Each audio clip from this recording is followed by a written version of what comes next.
આ વાર્તા છે સીમાપુર ગામની, જ્યાં ઘણા બધા પક્ષીઓ ઘનઘોર જંગલમાં રહેતા હતા અને ત્યાં એક પોપટ રાજા પણ હતો.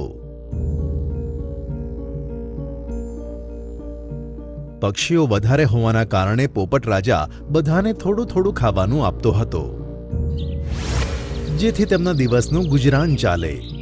પણ આ વાત પક્ષીઓને સમજમાં આવતી ન હતી.